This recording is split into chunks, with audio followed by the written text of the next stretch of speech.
Salut à tous, j'espère que vous allez bien. Aujourd'hui, on se retrouve pour une vidéo un petit peu spéciale puisque c'est ma toute première vidéo YouTube. Et je me suis dit, quoi de mieux pour commencer cette aventure YouTube que de vous présenter mon setup dans l'intégralité, que ce soit le setup simu, le setup bureau pour le gaming, le setup pour le streaming, afin que vous puissiez voir comment je travaille, comment est-ce que je vous transmets mes streams, quelles vont être les possibles évolutions que je vais venir apporter au setup dans les mois ou années à venir. Mais je ne vous en dis pas plus, à tout de suite.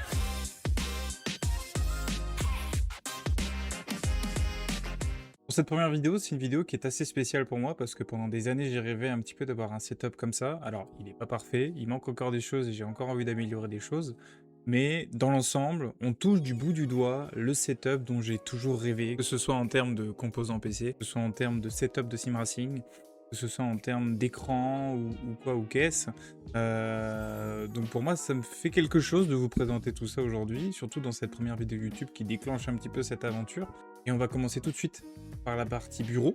Et on va commencer par la pièce maîtresse du setup qui va être le PC. Donc j'utilise le même PC que ce soit pour stream que pour jouer. J'ai le projet d'avoir un setup double PC. J'ai déjà le deuxième PC. Donc qu'est-ce qu'on va avoir sur ce PC? On va avoir un Intel Core i7 14700KF, carte mère Z790 de chez Asus. On va avoir un Water Cooling Corsair IQ H150i Elite avec l'écran LCD. Ça, c'est le petit caprice de Rollo. 32 Go de RAM en G-Skill Trident et DDR5. On va avoir une carte graphique Nvidia 5070 Ti 16 Go. On continue ensuite avec mon petit chouchou de mon setup, qui est mon clavier, un Cooler Master MK770 Space Gray, qui est littéralement extraordinaire, que ce soit au toucher ou même à la sonorité du clavier. C'est vraiment un banger absolu. Si je peux vous le recommander, achetez-le sans hésiter une seule seconde. Et bien sûr, un clavier doit forcément être accompagné d'une souris.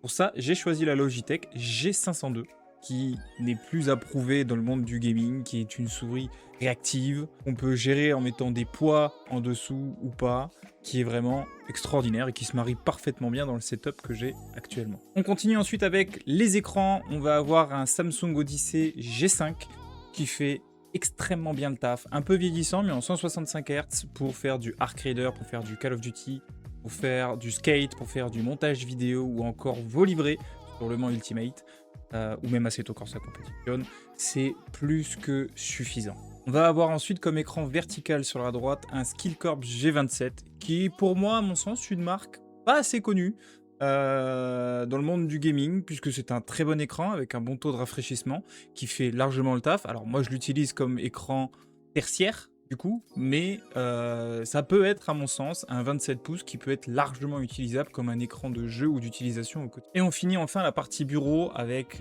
mes enceintes monitoring qui sont des Mackie CR3X qui pour moi sont compactes et parfaites pour l'utilisation que j'en ai, que ce soit pour le montage vidéo ou même de temps en temps pour de la création musicale. C'est le combo parfait entre petit confort efficace avec une sonorité extraordinaire. Et enfin, si on veut réellement terminer cette partie bureautique, actuellement je filme avec un iPhone 16 Pro, qui est mon téléphone de tous les jours. Alors, la qualité est plutôt bonne, cependant c'est pas viable sur le long terme, donc j'aimerais upgrade cette partie-là avec un appareil photo, un Sony A6000, A6400, A6700 avec un bon objectif, afin de pouvoir proposer du contenu de qualité et même moi de prendre beaucoup plus de plaisir à créer ce contenu que j'utiliserai pour faire du facecam, j'utiliserai pour faire du streaming, pour faire des vidéos YouTube, des vlogs. Enfin, voilà. Ça, c'est la dernière partie que j'aimerais upgrade sur le PC. Et enfin, la partie que vous attendez tous, le Simu, qui se situe juste derrière moi. On va commencer par le châssis, où on est sur un châssis entièrement fait à la main en bois, avec l'aide de la Madre de Rollo, qui pour moi, à aujourd'hui, me va plus que bien. Il fait largement le taf, il ne bouge pas. En plus de ça, on a mis un fauteuil de Citroën C5 dessus, qui est un confort extraordinaire. Pour pouvoir faire du sim racing tous les jours, parfait. On continue avec le matos de Simu, où là on va être sur une base SimMagic Alpha Evo, 12 Nm. Les sensations dans le volant sont folles, c'est extraordinaire.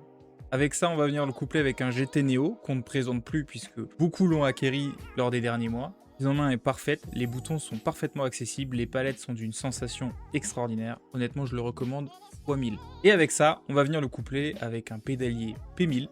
J'ai fait le choix de ne pas partir sur de l'hydraulique parce que beaucoup de SAV, beaucoup de soucis ont été connus sur le P2000.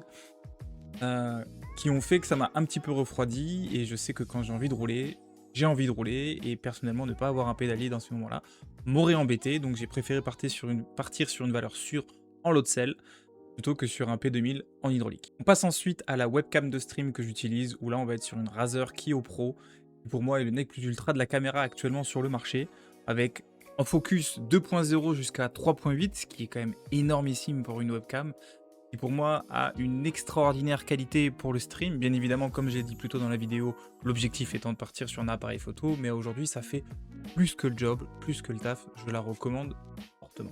À ça, comme vous pouvez le voir sur mes différents streams, on va venir coupler une webcam C920 de chez Logitech qui est là uniquement pour filmer la partie volant, mais également pour faire le flou qu'on va pouvoir voir en fond de stream. Pour l'écran, on va être sur un Ultra Wild de chez Asus en 180 Hz. Honnêtement, le 3440 pour faire du team racing, pour moi, ça me va parfaitement. Je ne ressens pas le besoin aujourd'hui d'avoir un triple screen. J'entends et je comprends ceux qui aiment le triple screen et qui adorent rouler avec ça.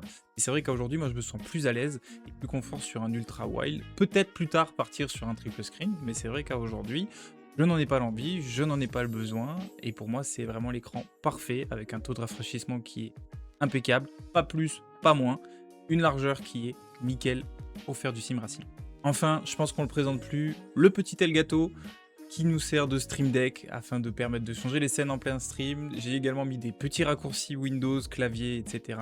Ce qui nous permet de vraiment pouvoir rouler sans avoir besoin d'utiliser son clavier, même si c'est un clavier sans fil, mais c'est un confort absolu lorsqu'on fait du sim racing. Voilà pour ce setup. Alors, je n'ai pas présenté différents objets qui vont être le micro, mais parce qu'on est sur un micro, tout ce qu'il y a de plus basique en USB que j'ai acheté, si mes souvenirs sont bons, dans un magasin de papeterie. J'ai mangé le nom de ce magasin-là, mais c'est un magasin de papeterie. Donc c'est pour ça que je ne l'ai pas présenté. En termes de casque, je n'ai pas de casque. J'utilise mes AirPods que je vais utiliser pour l'iPhone, qui, à mon sens, si je peux les conseiller, honnêtement, je n'ai pas de délai quand je roule, je n'ai pas de délai quand j'écoute de la musique, je n'ai pas de délai lorsque je joue à des jeux vidéo.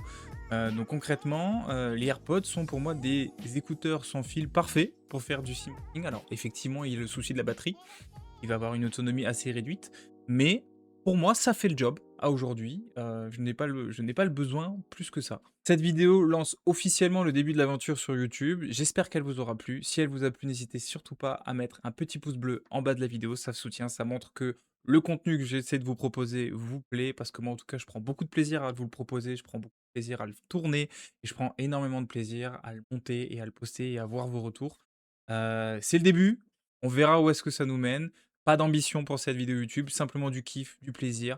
Un pilote moyen qui propose des conseils moyens avec un setup moyen. Prenez soin de vous, à très bientôt pour une nouvelle vidéo.